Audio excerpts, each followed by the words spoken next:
friends to Holy Hills. My name is April Cranford. Whenever we serve in mission or volunteer work, our time and our skills are offered without payment. Most mission participants would consider themselves volunteers. However, not all volunteers consider themselves on a mission. Jesus offers us the best piece of advice in Matthew chapter 25 to move us from a volunteer role that freely gives of time and skill to serving in mission with a kingdom perspective. Whenever we see Jesus as the receiver of our food, clothes, and visits, then our giving, welcoming, and visiting are transformed into holy adventures for the kingdom. I am with my friend Justina, who is a talented musician, a creative artist, and one of the kindest women I know. May hearing her childhood story and listening to her beautiful music transform all your volunteer roles into future mission opportunities.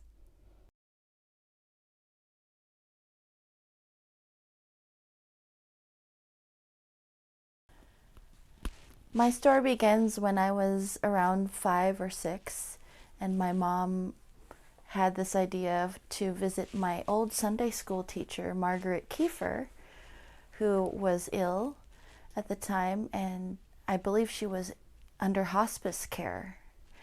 And I had such a close relationship with Mrs. Kiefer. She was my very, very first Sunday school teacher. I loved her.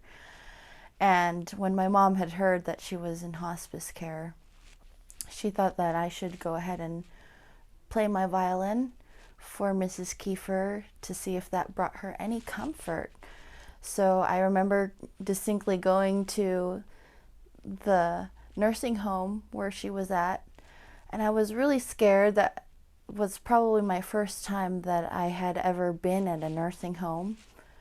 But as soon as I saw Mrs. Kiefer and she recognized me, then I felt instantly comforted and thought, you know what, I'm going to play some of my favorite Sunday school hymns that she taught our Sunday school. So one of them being Jesus Loves Me, of course. A lot of school-age children know that one. And another favorite hymn of hers was Trust and Obey. So I had played both of those for Mrs. Kiefer. She loved it. And I feel it was probably a few days after, shortly after, then we had heard that Mrs. Kiefer had passed away. And ever since that moment, I remember my mom would take me to the same nursing home and then other nursing homes that were nearby our house. And we would just volunteer of our time. So I remember that even from that early childhood experience, that I would offer others, just like what I did for Mrs. Kiefer, comfort of music and healing through that music during that time when some of those patients might have been on their last days. And for me, I will always treasure those memories of my mom encouraging me to volunteer of my time. She would always tell me that I had this gift and this talent to offer people music. And that was one of my memories of childhood, and also it connected me somehow to my grandmother as well. So my mother's mother, who I had never met, had done the same thing. She was a wonderful singer, also a wonderful violinist. I had just heard stories of her. And she would volunteer of her time to go to some prisoners, visit the prisoners, and play music. So I believe that was our thread through the generations, starting with my grandmother, of her giving of her time, volunteering of her time to these prisoners, and then me as a child going with my mom and offering of our time. Thank you for letting me share my story.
encourage you to take a simple step in mission this weekend by transforming all your volunteer roles into mission opportunities.